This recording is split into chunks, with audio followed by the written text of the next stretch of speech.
Hi everybody, Dr. Pam DeWilde here, your West Virginia Medical Director. So one of the things that we're going to talk about today is your lymphedema protocol. Now the first thing to keep in mind is that there's no such thing as a true protocol when it comes to neuromusculoskeletal medicine or doing OMM on a patient. And that's because every single patient is different.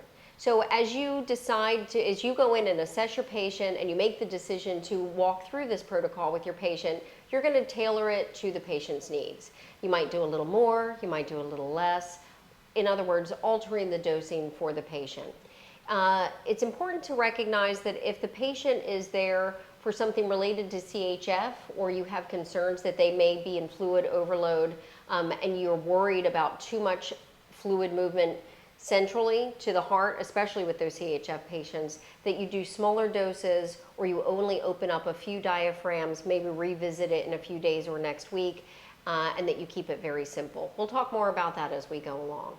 There are multiple things that you can do within this treatment protocol. We're going to do them in order and in small bite-sized pieces.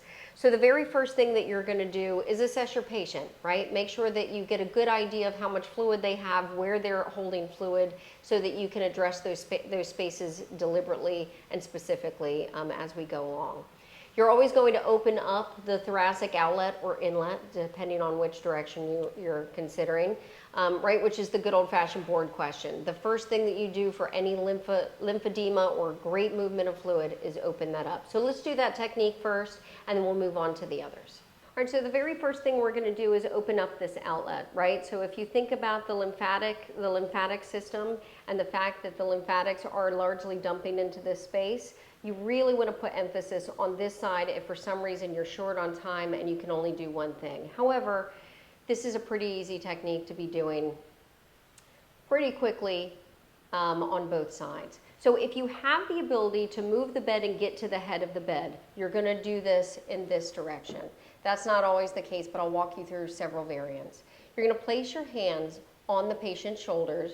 You've got your fingers lining the collarbones. You've got your thumbs at the back along the traps or levator scapulae, and you're going to sink your hands into the patient's tissues, right? If you do this technique and you just do this cursory superficial thing, you're not going to get to the depth to be actually affecting the outlet and opening and allowing for lymphatic flow in that space. So what I want you to do is sink your hands in through your palms into that space. You're going to do this first as a rotation, right? So think turning the steering wheel. Once again, do not just slide skin. Sink in, push beyond the collarbones, and do a rotation. You can check both directions if you want first to see whether you want to do indirect or direct, whatever your preference. I will tell you a little tidbit is that if you do indirect first and hold that until you feel a sense of change, and then go into the direct barrier, you'll make a world of difference. So once I feel a really good shift, I'm going to go in the opposite direction. Once again, making sure that I'm pushing deeply into the tissues, but in a way that my hands are blending into the tissues. You want to stop feeling your hands and be feeling deeper tissues within the patient. Have them breathe. Take a few nice deep breaths for me. Thank you. This is going to maximize return back to this space. Good. And then when you feel a shift, you can hold that for another breath or so, and then gently release your hands. So that's one variation. But if for some reason you can't get to that space, you can't get to the head of the bed, the alternative to that is that you can do it on one side and then switch to the other side. So I'm going to scoop my hand underneath the patient. All right, so let's say that you are unable to get to the head of the bed and you need to do this one side at a time. You can take your hand and scoop the scapula. You're doing the supportive. You're right at the superior spine of the scapula. You don't want to be too far underneath the scapula or you're not going to be engaging the correct tissue. You want to be along the Simpson's fascia that's in this superior region. You're going to take the other hand along the collarbone, and I like to put the collarbone between these two fingers so that I can really open up that space and be engaging with the tissues below the collarbone. You're going to sandwich your hands, so I'm doing a motion where I'm sandwiching my hands, and I'm deliberately contacting that space. I'm really sinking into the tissues, and then I am working to open that thoracic duct. When you do this properly, you'll feel like you're getting enough tension between your hands that you could be absolutely taking a closed valve and opening that space. So this is one way to do it unilaterally. If you were short on time, you could literally just do this, create enough traction. The patient may feel a sense of stretch up in the cervical spine because of the opening in this space. This is actually very good for helping to drain eustachian tube. And if somebody's got an upper respiratory infection, this is excellent at helping to drain the face as well. But that's going to be your unilateral way of opening up that duct. And then you could do so on the other side as well to help that right arm to be draining. All right, so the second thing that we're going to do for this lymphatic, for the lymphedema protocol, is that we're going to focus on maximizing the natural pump of the body, which is the rib cage. If the rib cage is not functioning properly, your ability to move fluid and lymph and breath and all of that is impeded upon, obviously. You can do more with somebody, moving somebody's fluid by opening the thoracic outlet and treating the rib cage than any diuretic that you throw at a patient. You can have somebody that is on diuretics for weeks or months, and you suddenly make sure that their rib cage works and their thoracic outlet is open, and they will dump liters of fluid overnight. So, thoracic outlet, move on to the ribs. You can treat the ribs however you like to treat the ribs. In this population, I tend to just use gentle traction to create a fulcrum and allow the patient to breathe against that. So I'm going to get under her diaphragm here. The xiphoid process is here. I'm coming up slightly so that I'm on the bucket handles, and I'm going to test with rotation. I'm going to find an area where I feel like there's a lack of movement, which is over here along ribs 6 and 7. And I'm going to create a bit of a fulcrum. So I'm going to rotate into that. Remember not to have pokey fingers. You want nice flat hands that are blended into the patient. You're going to blend and rotate. I'm doing a little bit of side bending so that it gets very tight under this hand. And now I'm going to have her breathe. So take a few deep breaths for me. Good. This is going to help to alleviate some of the tension within that pleura. Maybe the fascial binding around that diaphragm is preventing good breaths. And it's also going to help to get those ribs that are not functioning moving as well. So you're not just superficially treating the ribs, you're actually treating the viscera by doing this. Beautiful. Good. I'm going to kind of recheck with a bit of a wiggle, a little bit of a bounce. You can do any of the other techniques that I've shown you in the respiratory video as well to maximize the rib cage. So you can do balanced ligamentous tension with the ribs where you sandwich and pull and allow them to move. You can do the muscle energy technique where you're placing your hand on the bucket handle rib cage, lovingly and gently pushing into the rib cage and having the patient push back at you. Go ahead and push. Good. Now take a nice deep breath and let that go. Like a pro. Good. One more time, push into my hand. This is wonderful for treating any general rib dysfunction. Good, let that go. And give a nice little bounce. Right? And so the rib dysfunction she had in that space, just with that two little pushes, actually fixed the subluxation that she had. And then you're going to recheck. So if you did nothing else, open up the thoracic outlet and get the ribs moving. But now we're going to move on to the next technique. All right, so we have opened the thoracic outlet, or inlet, whichever you prefer. We have made sure that the rib cage is functioning so that we're enhancing the pump and the natural movement of fluid within the body. And now the third thing within that protocol that's suggested is that you do an OA release, right? So some of you will call this an OA decompression, an OA release. Because we're doing this for lymphatics, it's more of a soft engagement of the soft tissue. And I'm going to show you how to go about that. So the first thing that you're going to do is try to position yourself in a way that you're able to get to the head of the patient. That may be here, or it may be from behind, and then you can scoop the patient's head this way. I'll show you both. So first you're going to go to the base of the skull, right at the base of the occiput, and find the ridge where your fingers are falling off along that foramen magnum.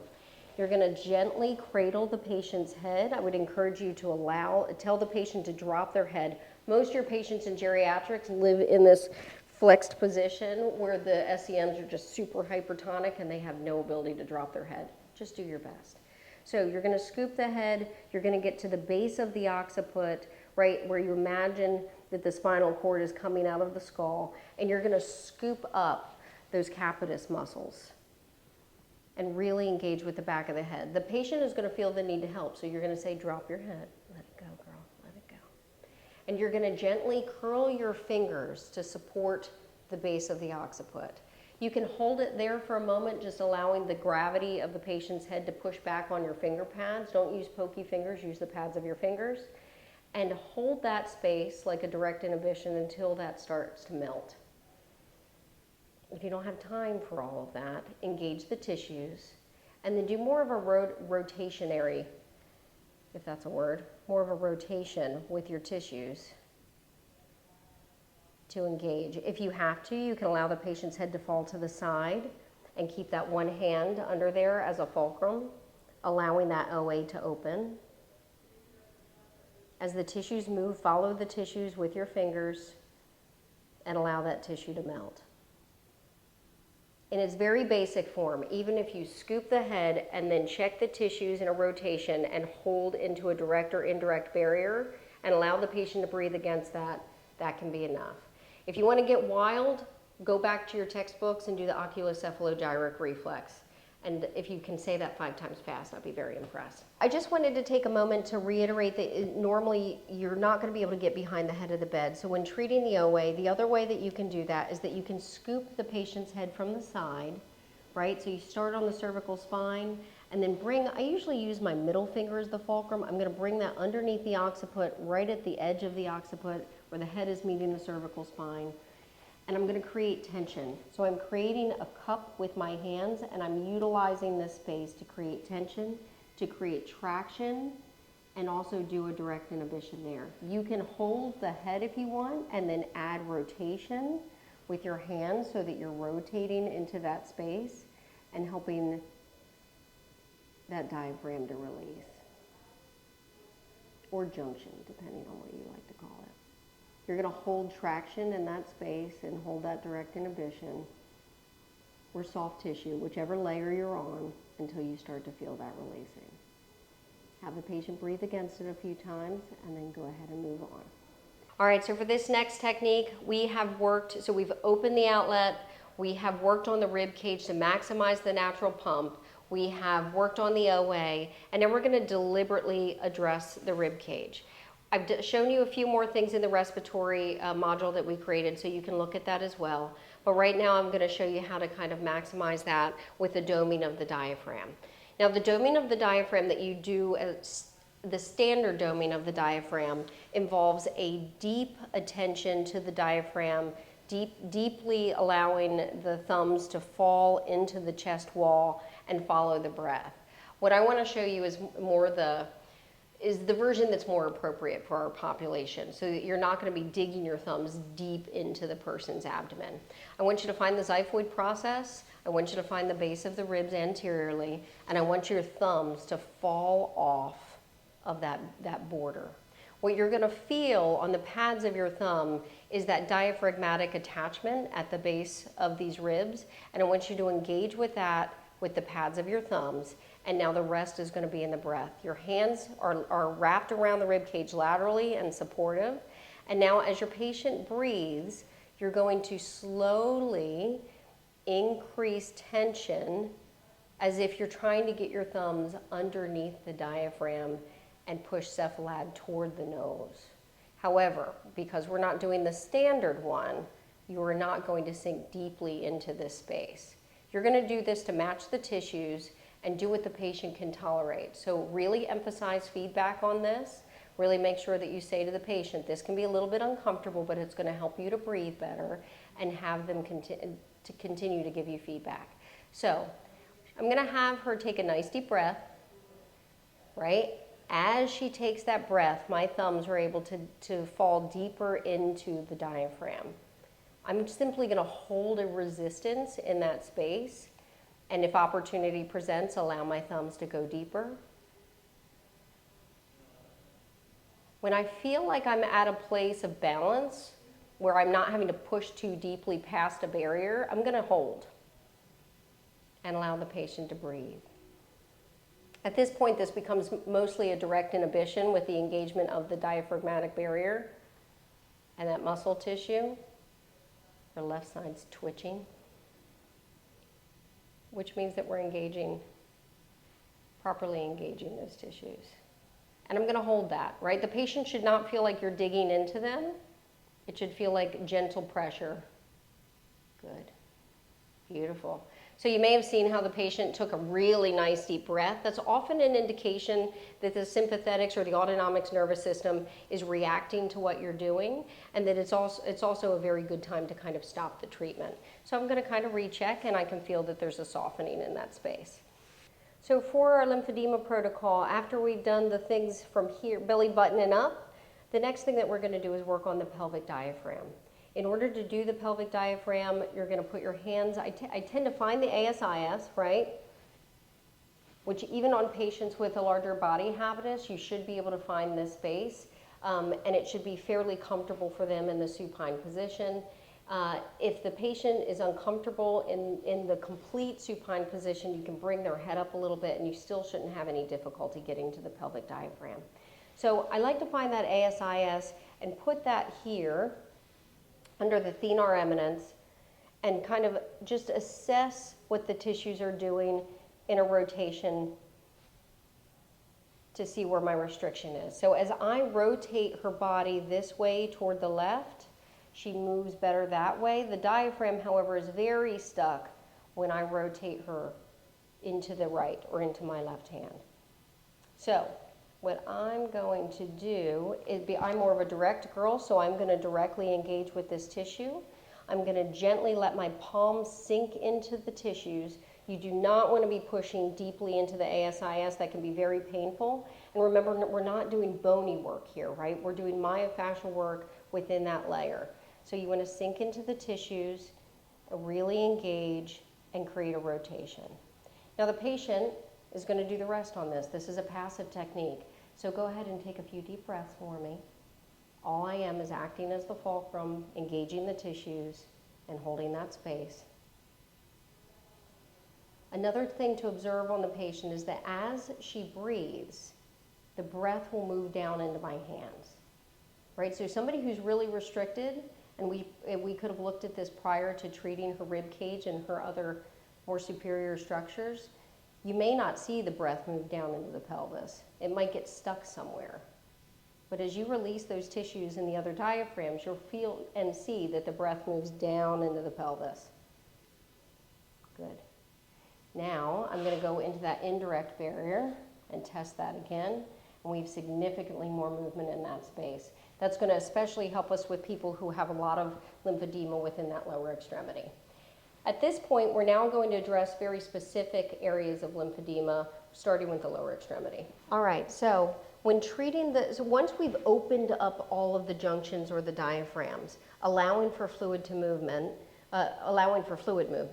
the next focus is going to be on the specific limbs in general, or the extremities that are having a lot of fluid buildup. So if you have something like anasarca or you have a CHF, you may not want to go as far as doing this step. You may want to just hit some of the major diaphragms or just treat the outlet and the ribs so that you're not doing too much of a fluid overload at once. But when you're ready to do the extremities, the first thing that I do is I hit the popliteal space. So I like to do that by first scooping the popliteal space and getting a sense for what that diaphragm is doing, right? So she likes to rotate in one direction and not in the other. I also tend to test that in all other planes. If you think about the knee like a bouncy ball that's surrounded by two logs kind of meeting it, think about blocks, and treat it like a globe that moves in all directions, it'll give you a better sense of what the tissues are doing in that space. But for the sake of lymphedema, you want to engage with as many of them as possible so that you can remove the barrier here. I tell my patients that a lot of what we're doing with this kind of treatment is that we imagine or know that the vessels within that limb are like hoses and that somebody is stepping on the hose. All we're doing is getting the kink out of the hose. And we do that by utilizing myofascial forces. So scoop the popliteal space and then really engage and blend into the tissues with the palms of your hand. So my fingers are on the popliteal space here. right? I'm just scooping the knee into the popliteal space, and then I'm sandwiching the knee to be very supportive. A patient with a weak knee or a damaged knee or recent surgery should not feel pain from this if you are properly engaging with the tissues. So, gentle engagement with the palm, blending the tissues, and then rotating. You can also create, if the patient will tolerate it, you can create a little traction by pulling up and stretching laterally with your hands, and then adding the rotation. And then you're just going to hold that. You're going to let the patient breathe a few times. You want to really feel like you're engaging with the tissues in a way that's helping to unkink the hoses. If you have to, you can do kind of a nice little soft motion. Patients love this. It's very comforting, and it's incredible how much fluid you can move out of an extremity by doing this. A bonus to this is that if they have a family member in the room, you can teach the family member to do this. You can even teach patients who are in a supine position, or in a seated position, how to scoop the back of their knee and create traction and do this to help as well. And you're just going to hold that until you start to feel a softening and change. This same action is something that you can do within the elbow, that you can do within the ankle, and within the wrist. And then we're going to move on to petrissage and effleurage techniques. All right, so at this point we're going to talk a little bit about effleurage and petrissage. The first thing is that usually in this population I would highly recommend or caution you against the use of petrissage. So if you think about the origin of the word petrissage, petra meaning stone or rock, aka bone, means that you're going to a much deeper level to engage with that tissue, and it can be extremely painful. So I would say that you meet the tissues where they're at and you not push too deeply to the point that you're really digging into the bone, especially with the amount of patients that we have on blood thinners. You're really at risk for causing a lot of damage. If you do feel like it's maybe perhaps a very young patient, somebody that might tolerate that, I would just recommend that you start with effleurage first, which is significantly more mild in terms of your engagement with the tissue, and then work your way to petrissage. But for the most part, I'd say it's largely contraindicated in many of the people that we treat. When you're starting with effleurage, you typically want to start proximal on the joint, right? So not the joint, but on the extremity. I'm going to start here in the hip region in order to push any of the lower extremity fluid back toward the heart. And then I'm going to work my way down in segments, constantly pushing fluid back toward the heart. If you start distally, then you're just pushing fluid against a dam, right? You want to make sure that you open up that dam and let the waters flow. And so you're going to open it up one step at a time, right? Opening the channels as you go. Obviously, in most patients, if you're in this thigh region, you want to be cautious of their personal space. You don't want to get too far into their private space. So kind of bring yourself down the middle of the thigh. You're going to engage softly with the tissues. This is another thing where you really want to blend, and you really want to make sure that you're not just poking, because that can cause a lot of harm and can cause bruising. So I'm going to gently blend my hands into the tissue, and I'm going to literally imagine pushing fluid back toward the heart. I like to use my palms. If you have your gloves inside out, they will slide very well on the patient, which is just really, really helpful. Sometimes I'll keep one hand stationary and then do it that way. If you have a patient that you can actually get your hand all the way around the limb, that's ideal, and you can push toward midline, toward central circulation, and then you work yourself down, right? You want to make sure you're not just doing the anterior portion, but that you're also pushing from behind, and you're gently pushing that fluid back. You do whichever method works for you. Just make sure you're not being too pokey or too aggressive with this motion. Sink into the tissues and then push and squeegee that fluid back toward the heart. You've already opened this popliteal space, so this shouldn't be too bad. I do tend to make sure that I give this a bit of a massage-like motion as well to push that fluid during effleurage. And then you work yourself down the extremity all the way to the ankle, and make sure not to forget the feet. So you're gonna, when you do this for the feet, you're gonna push from the toes gently toward the ankle, and just continue that motion. I usually will go back and just do one more really good push a few times to make sure that I'm moving fluid all the way back up the body. People usually will tolerate that laterally on the pelvis as well. And this motion and this action is exactly the same as you would do in the upper extremity. All right, so in summary, you're going to follow this lymphedema protocol. However, you're going to alter the protocol to fit the patient. You're going to make sure that you dose this appropriately. If you have somebody who's actively dealing with CHF, they are really struggling with their fluid balance, go easy, small doses. Start with the thoracic outlet. If somebody's in an extreme state, they're on the verge of hospitalization, you may want to just open the outlet and get the ribs moving. And then you can do each of these systematically for the patient. If it's just one limb, wonderful. Open up that upper space, treat down the diaphragms if it's in the lower extremity, and then do the lower extremity. If it's just in the upper extremity, you could treat just the outlet, the ribs, and that one extremity.